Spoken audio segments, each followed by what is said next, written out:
It's Camille Jay with the L Spot, and I'm here with Dr. Steve Perry, the legendary, working with education, revolutionizing the education system. So first, can you tell me a little bit about your school that you opened in Connecticut and talk about the systems that you implement in order for that school to be so successful? So we opened a school in Hartford. The first one was called Capital Preparatory Magnet School, and we sent 100% of our graduates on to four-year colleges for every year since we opened. And then we opened a school in Bridgeport called Capital Prep Harbor, in which we sent 100% of the first class, which was this year, to four-year colleges. And now we're opening a school in Harlem, with a good friend of mine, Sean Combs, Capital Prep Harlem, which will start with grades 6 and 7. And what we do essentially is we have high expectations. We expect our children to go to college, and so we prepare them for that. We have classes that prepare them, we have instructors that prepare them, and we have a system that's designed to be preparatory. That's where the term preparatory school comes from. That sounds amazing. It's great that you're branching out from Connecticut, your hometown, and now you're moving into New York.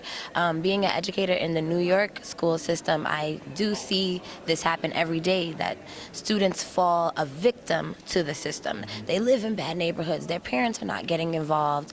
They're skating through schools. How can we get in and fix that? We have to fight for more parent choice. I don't think that we can fix the broken system. I think that we've already tried. If you have a Model T Ford, it's a Model T Ford, and you can't turn it into a Corvette. Right. It's not going to become that. So if you want a Corvette, you got to get a Corvette. And our school system is essentially the academic equivalent to the Model T. It's actually as old and performs at the same basic level. The schools that you see that are successful run differently than the traditional school system. And if we truly want success, then we should find those schools that are the best run, where they have the best results, and replicate them.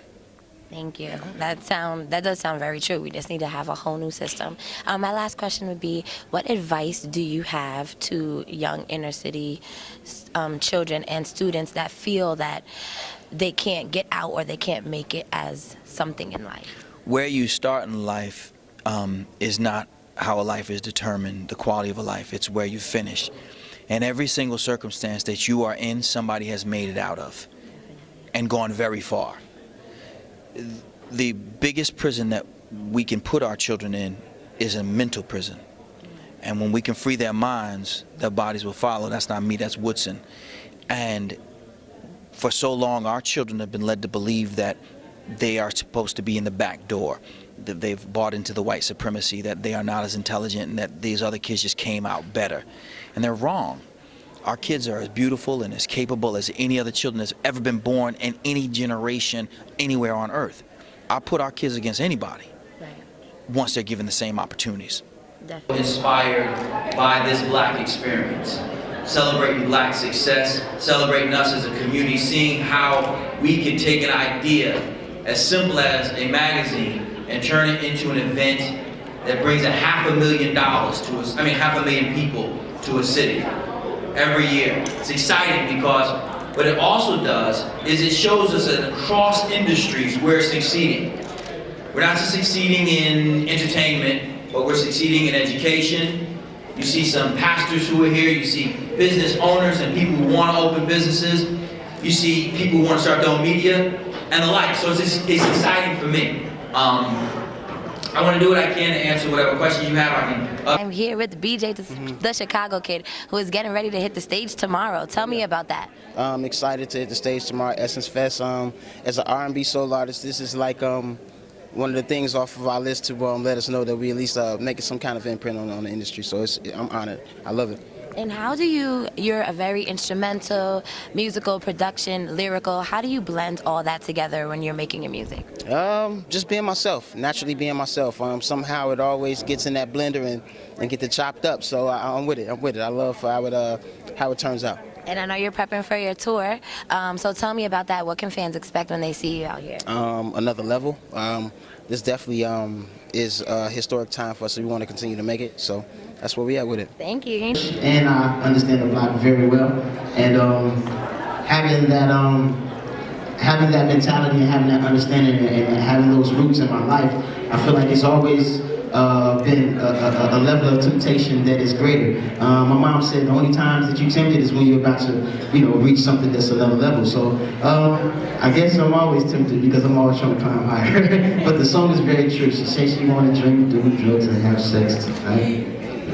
Latice Crawford, how are you feeling today? I'm feeling amazing. A little tired, but I'm amazing. It is a little tiring with all the events going on. You look great. Thank you. Yeah. Straight to work, right? You look great. You look great. So what other plans do you have while you're here in New Orleans? Just enjoying the Essence Festival? No, I'm here completely working. I'm doing the tribute to the Clark sisters tomorrow, so that's going to be awesome.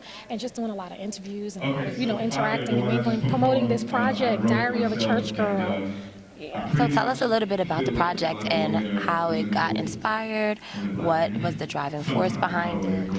Like any other human being, I was going through a lot of stuff. And I just said to myself, we don't talk about this stuff as Christians. I spent a lot of years of my, younger life being so upset with God. Just like, this is not what they told me it was going to be like. They told me life was going to be perfect. And this is the picture that they painted. I've been a church girl my entire life. But getting older and going through real experiences, I realized I need to tell the story that we're still human first, and that we go through the same things as other human beings. Just because we have God, it doesn't change that, but we have a source instead of a resource that we can go to. Was there a moment in your life where you found that, where you realized, okay, this is my journey, and I do have to accept the journey that God has given me? Absolutely. It came, honestly, out of a really bad relationship, and that's what I mean, a human experience that led me to a spiritual experience, but a really bad relationship, and I was walking through Hallmark and just I'm loving this guy, and I'm, doing anything I can to keep him, but he doesn't even love me. He's not loving me the right way. God, you're the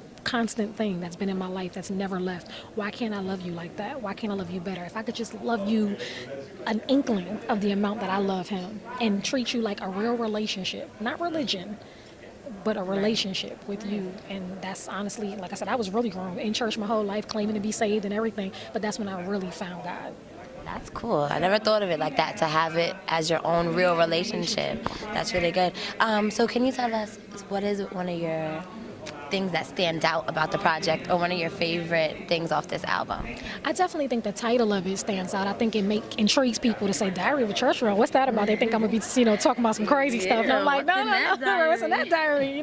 I think that's one of the unique things. But I also think that it's because, like I said, I'm talking about real life experiences. One of my favorite songs in the album is In Love With You.